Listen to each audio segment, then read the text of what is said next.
y'all, welcome back. We are back to keep it going, and as usual, we are keeping the conversation going. So today we are going to discuss a topic that's kind of near and dear to my heart. We are discussing the Juneteenth holiday. As y'all know, it is coming up very soon. And it's important to me as an African American woman to just acknowledge this holiday and what it means to me. But also the people that we're speaking with today on the panel, many of them are either first generation, second generation, or straight from Nigeria. So I think that there's different perspectives that can be had about this particular topic. So just a little bit about Juneteenth in case some of you out there and maybe some people on the panel aren't quite as familiar with the holiday. Juneteenth is celebrated in America to mark the freedom that the slaves were given. Now, what is always just so, obviously important about the holiday, but also just kind of makes me emotional about it, is to know that by law, the slaves were freed January 1st, 1863. But the last of the slaves didn't find out that they were free until about 2.5 years later. So can you imagine being, enduring slavery for all that time and you finally got your freedom, but they won't even tell you. You're still a piece of property to someone, and your freedom, the thing that's so fundamental for all of us, still being kept away from you just because somebody else wanted to use your body and use you, just your essence, for their gain. So, like I said, I wanted to touch on this topic because I feel it's important. And, I guess coming to Edie, who is the other African American person on our panel right now, I did want to ask you, as an African American woman, what does the holiday mean to you, and how do you usually celebrate? So to be honest, Juneteenth, I found out about Juneteenth. It's not taught in school. So I found out about Juneteenth probably about 15 years ago. And I was shocked. So what it means to me is that we still have a lot of work to do to know who we are. And just because that day, it was granted to us in January the 1st. And just to know that people were still enslaved and what they endured, I would say just take that, take the good with the bad and still strive. And as I said, I found out, 15 years ago, so it's a lot of learning that I need to learn about our history, my history, because it's not taught in school. You really have to find who you are as an African American in the United States. You have to find, because you don't know. So Juneteenth to me means just keep finding who I am, because as an American, you don't know. I don't know my ancestors. I don't know where I come from. So That I think that is something that I also do hear a lot from a lot of people, that they don't know what Juneteenth is, and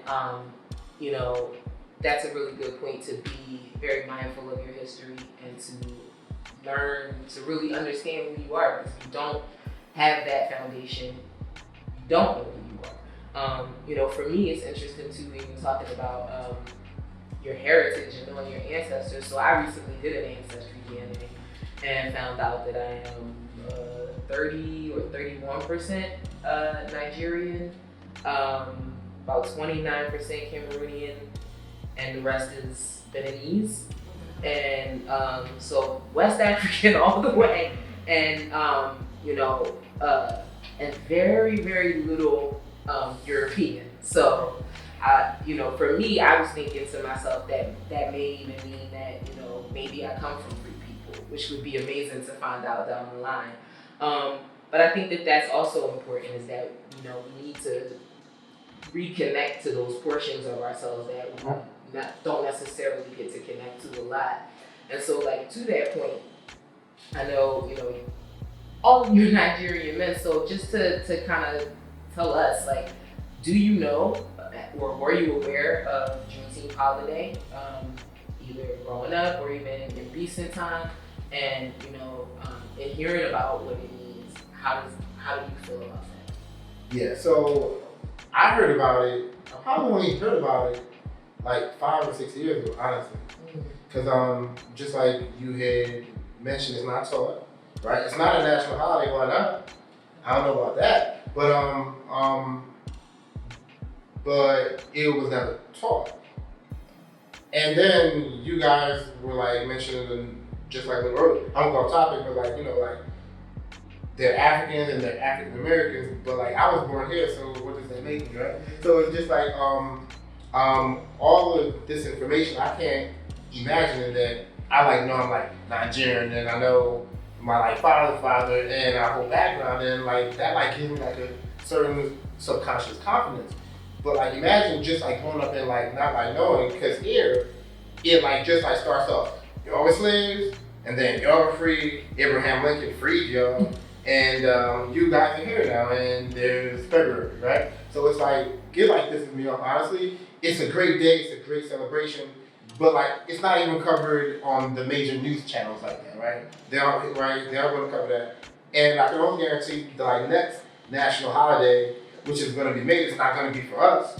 So it's like we like definitely have to bring way more awareness onto Juneteenth and just start building things around it. I agree, and I think again that was one of the reasons why I wanted to have this discussion, and especially kind of trying to bridge that gap, because right, if you are first generation, your history is way different from mine, but we're still technically all African Americans. You know what I mean? We're still the same in a lot of ways, even down to culturally. I think that there's a lot of things that African Americans and Africans share culturally that we don't even really talk about or discuss a lot.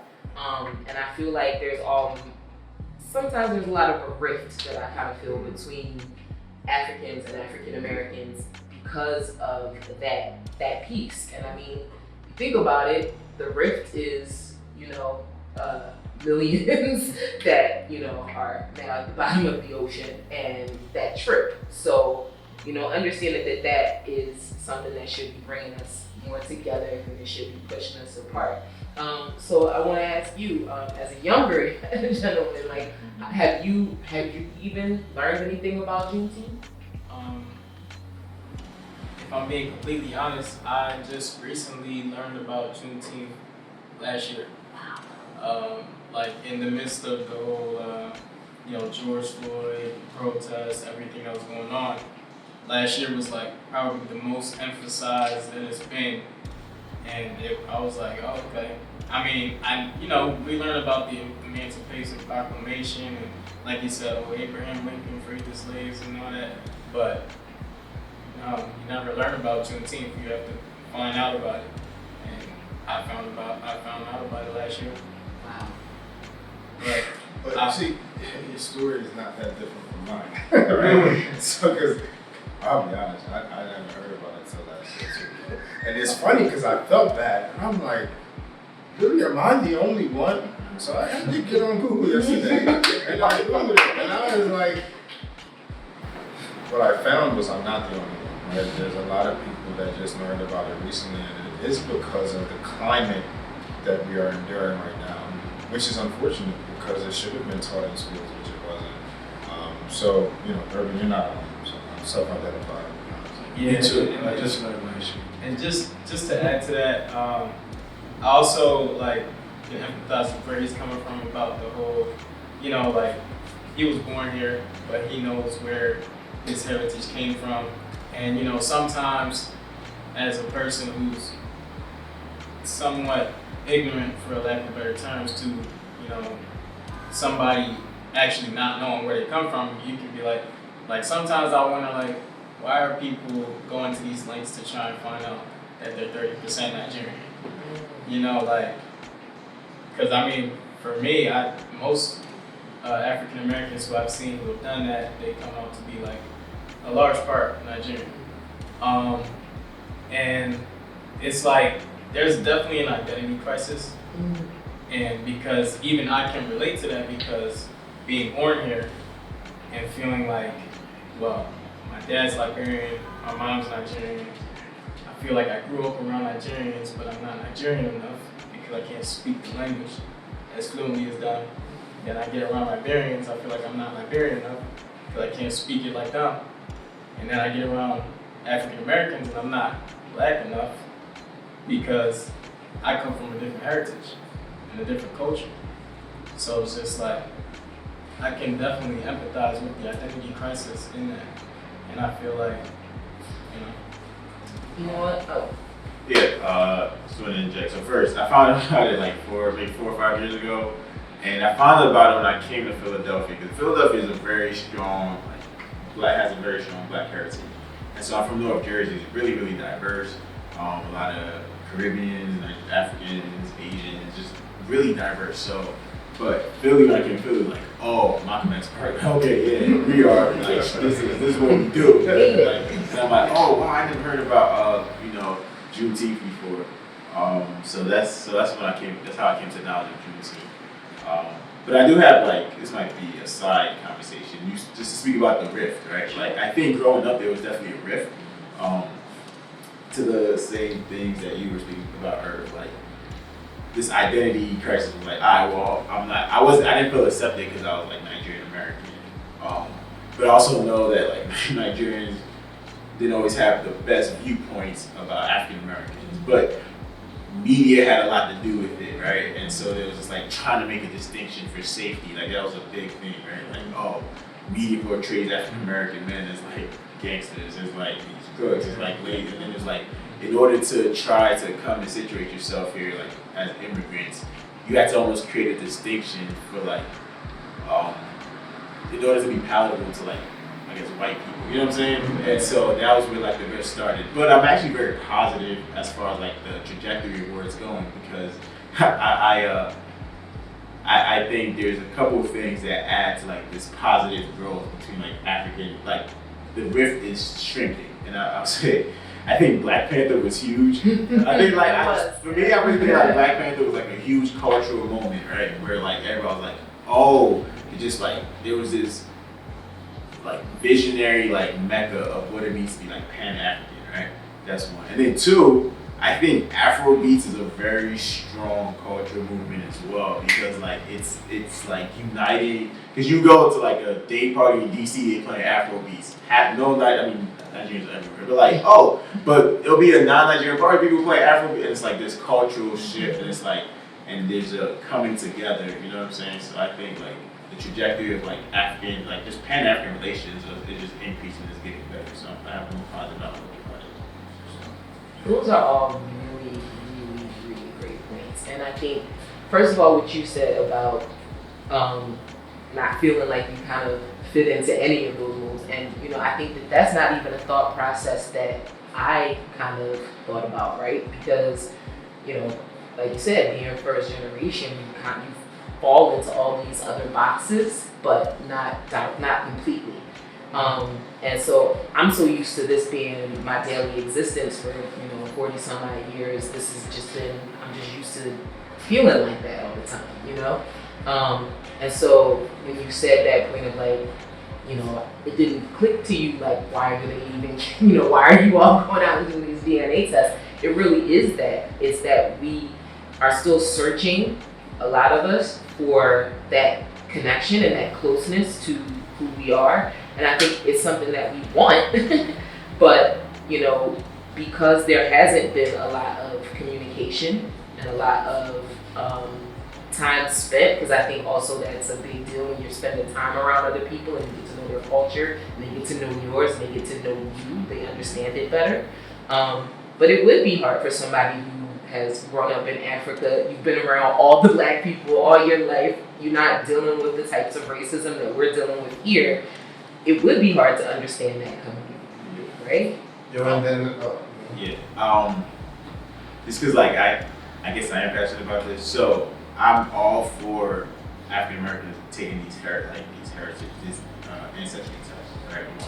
And then going back home, so like the year of the return, Ghana was huge. Like that year of the return was probably one of the smartest, most intelligent things we've got, like just as a country. And I think why? Because it changes like the origin story, right? Like you were saying, right? You was like, imagine hearing you were slave, you were slave, you were slave, you were slave, you were slave. This was your birth, your inception to this country. We owned you. You know what I'm saying? But like when you find I can see like the subconscious it's paradigm shifting, right? Like you're like, yo, we didn't start off as slaves. I come from this tribe. I come from this group of people that did this, and then like it's so important. It's so well. Even if you're not Nigerian, I just spoke to a girl yesterday actually. She's not Nigerian, but she spent a month in Nigeria. She bought a house in Victoria Island. She's African American, and she was like, I love it. I feel so welcome, like everybody. And she was like, it put such a fire in her just coming back. She's like, why aren't you making, like, she was coming talking to me. She's like, why aren't you doing this? Why aren't you doing that? Why aren't you doing that? She was like, just going home and seeing a country run by black people, government run by black people building these architectural like things, and it's like to her it shifted her mind so much. She had to buy a house. And that's the thing too, because you guys grew up, maybe getting the image of black people and thugs and ghetto and all of this other stuff, and we were getting, out in the jungle, flies on the like that's all they showed us, So it was really interesting to just kind of like you said, hear more, see more, get more of a perspective, and then it does make you feel completely different about yourself when you realize, like, yeah, I'm used to hearing slave, but they never talked to us about who we were when we were there. We only hear the other side of the story. So I think that is a really good point. Now, in Philly, one of the ways, I wouldn't say it's necessarily a Juneteenth celebration. It's more of an African/African American celebration. But what we usually have, we have a festival called Odunde. Hey, see, all right. That's Yoruba. And that means the day has come. Right, and I think they actually have like all the history of Odunde on the website, and they discuss everything and how it came to be. And it's one of those things that when I first started to go to Odunde as a young woman, it like blew my mind. First of all, just to be around that many happy black people, right? And everybody is happy that day.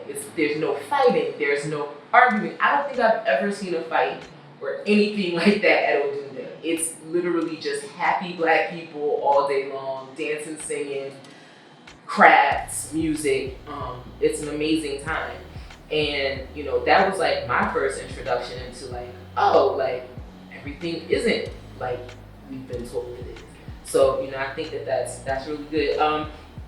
What I wanted to also touch on with you guys is, so, we are kind of on that subject of building the bridge. What do you guys think is, I guess I can ask each of you, what do you think would be a good way for us to continue and keep it going as we're doing, to keep that rift, to keep closing that rift a little bit more and to bring us all a little bit closer together? Yeah, I'll quickly jump in. I just think this is part of it. It's mutual dialogue, right? And removing preconceived, you had mentioned something earlier, how we grew up, okay, those Africans are like this, those African Americans are like that. But when people just come to the table together to just empathize with one another and truly get to know each other, I think and you're seeing that the bridge building. You mentioned music earlier, Afrobeat from the African side, from Nigeria to South Africa, even the African American side. So music with Beyonce, she did Black is King. Mm-hmm. So you see like, okay, the reverberating effect of Afrobeat is getting to the likes of Beyonce. She did a whole album featuring a bunch of African artists from across the continent. You know what I mean? She rocked African garb. So it's a beautiful thing to see. So we don't stop there, but it's nice to see. That's a good start in terms of music. So we just continue to build the bridge like that. So it's doable when you see it like academically, culturally, musically. So I think each person, food. So yeah, that's okay. So also, and I'm listening and I'm getting things for you. And I just put it together in my head, and I'm like, what makes America so cold is that they will treat everybody better than an African American coming in. So like we as Africans coming in, we are even getting treated just a little better. I mean, I'm still black, but just a little better because like now I remember stuff from my childhood. There were times when I would talk purposely in my Yoruba accent and I get treated better. Cops stop me and treat me, oh, I'm sorry, officer, I did not know where I was going. All I'm saying is I just have to let him go. Because I'm not a threat to that problem. I'm still a threat, but I'm not the threat. So like that's what causes the risk. Imagine if like there's a dad and there are two kids and then one kid is always getting treated much better. Of course they're gonna butt heads. Of course they're gonna butt heads. So I think we have to continue that like dialogue, but like keep those eyes open because those above will always try to cause another. They'll always try to do something. So, we've got to educate ourselves and be like vigilant. Except I actually just got that now because I have that luxury. I can change up. I'm like, oh, yeah, I know the stories. I'm not going into that right now. But yeah. That's actually interesting that you brought up the like how you can code switch and you'll be treated better. Because honestly, subconsciously in my head, like whenever I get stopped by police and they ask me for my ID, and I feel like when they look at my ID and they see my last name, they're like, he's not a threat. And I feel like they treat me differently based off of my last name. Yeah. I feel like that's so interesting because I call that like what the politics of respectability, right? Mm-hmm. Like I'll tell you, like I felt so safe today driving because I had a tie on. I kid you not. I did like cops on whatever Brown Street, just lined up, and there was like a hood, so I was driving past the hood. But I was like, oh, I felt so good because I was like, I got my time, like I don't have to worry about anything. Yeah, and you were saying something. So there's two things. One is a really relevant anecdote, what you just said when like so I had a different like the flip experience about that. I remember I was like 12 years old, 13 years old. I went to a public school. My dad, politics of respectability, it was a public school, Newark is an urban city. He made me wear a school uniform to a school where you didn't need a school uniform, right? So I'm walking up the street and these cops just come out of nowhere, right? And it's like, dudes like, weed was illegal back then, so is that a crazy statement? Weed was illegal back then. So like weed was illegal back then, and then like, dudes just like smoking, had like the baggy pants and stuff, and I'm walking, I have a Rolly book bag, like, I look like a nerd, but the cop stopped, pulled up in front of me, like, yo, get on the wall. One of them was black too, which is a whole different conversation. And then I'm like, what are you talking about? Like, I'm across the street, like, yo, get on the wall. And so in the middle of the street, my man's patting me down, like, yo, you got anything on you? I'm like, no, I'm just coming from school, like that. And that then was like, yo, I'm no different than any black dude. Like, I'm a black. That was the shift. And then I was like, there was this arrogance, like, oh, I'm Nigerian, I'm like better. I was like, oh no, they see me the same exact way. I'm black. That was like the shift in my head. Like, I'm a black man, you know what I mean? So that's the one. And then the funny one is like, how do you bridge the gap? I think intermarriage. That's funny. No, I really do think like that's gonna be like one, and you're gonna see it a lot. Like you're gonna see like these second generations. They're gonna be like half Nigerian, half African American, but like I feel like they're gonna get some of that Nigerian mentality, but like that like African American swag. It's gonna be it's gonna be real cool. It's gonna be like a development of like and that's cool to it's cool. But I think you lose some stuff too with that, right? Because how many of our age groups do you know that are married that their children can speak the language, right? So even if it's Yoruba marrying Igbo, most likely you can't speak both languages. So I think we're gonna lose something, but something else will be gained. And that's part of the identity crisis because once you start to intermingle, the first thing you lose is the language. And the language is the most important to keep the culture together. Once you lose the language, it's like, okay, we're just gonna get in where we fit in. And to that point, that was basically how they broke us in slavery, right? They took away the things that made us who we were, They took away our hairstyles, they took away our style of dress, they took away our language, and they stripped us of all of that so that they could make us blank canvases for whatever BS they wanted to put on us, right? So, I mean, when you think about, when people say like generational curses and things like that, well, that comes from things like that. You have all of this this is hundreds of years of unlearning. You have to unlearn hundreds of years, and I'm not 100 years old. So like, how does that work? And I think that that's also a good point of like just I should say it's a funny point when you say it like intermarriage, but I've seen a lot of that going on, right? Like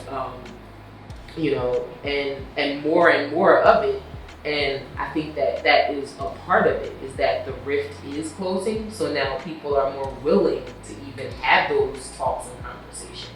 Again, like I said, like growing up for me, it was a lot of, we had all these, very derogatory things that people would say about not just Africans, but Caribbeans, and like, so the entire diaspora has been just like torn apart in a lot of ways. So yeah, I think, having these kinds of conversations is a good start. I'm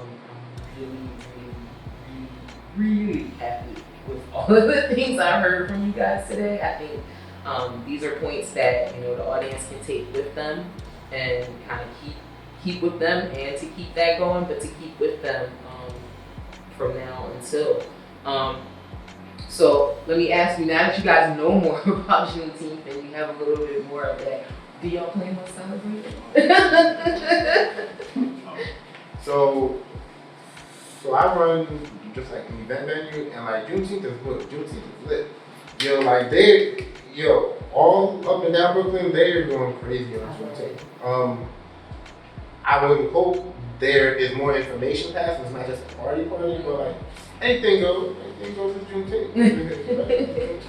To me, Juneteenth is like my Independence Day now. That's You know what I'm saying? Like, I don't count July 4th. That's kind of like your holiday. Juneteenth is like my holiday. You know what I'm saying? And so I think that's what Juneteenth is going to be like going forward. So you going to work on the No. but some companies are starting to give off. They're starting to do that as well. Actually, where I work, they actually did that last year. They gave us Juneteenth, and I was like, wait, what? Like, I was so shocked that they did that, but it was such a good thing to see. It totally warmed my heart, because I feel like you're saying, like, now it's actually getting into the conversation. So everybody keep talking about it, keep doing whatever you can to make that happen. I was just gonna say, like, because you said, and that's part of the reason why I think a lot of people became so aware of the Juneteenth, is it was like, oh, we're getting off on this day, oh, it must be a holiday, so now we're like, we're paying attention now. But then at the same time, it's like, when you look at something like that, it's like, you have known about this holiday for this long, but you give it to us now because of what? You want to give us a symbolistic victory in the midst of all the warfare, so that we can shut up and, be quiet. Oh, just take this. We gave y'all this, so leave us alone. Yep, and then don't be shy. I mean, you just gotta watch, right? Don't be surprised in a year they start making movies of like Africans versus African Americans. Just because it's always done like that, it's like fictitious, right? It'll be like, oh, that is their block and this is the African block, because their whole thing is, as long as we are divided, they're controlled. So always watch out. Right, I can agree with that. Yeah, definitely. Don't let anybody divide us. We're much more alike than we are different, and we're all really important to each other, and we don't survive this without each other. Yes. So just make sure that you're thinking about that, and when you go to when June 19th pops up this year, give a little extra thought to that, and a little extra thought to your ancestors and who came before you, and the fact that you wouldn't be here today without the struggle and the sacrifices that they made. So again, thank y'all so much for having this discussion. Again, just make sure you guys out there keep the conversation going with us. Talk to us on our social media, send us emails, whatever. We're always looking for it. Keep it going, TV on IG, y'all. Send them emails, y'all, like Cash App.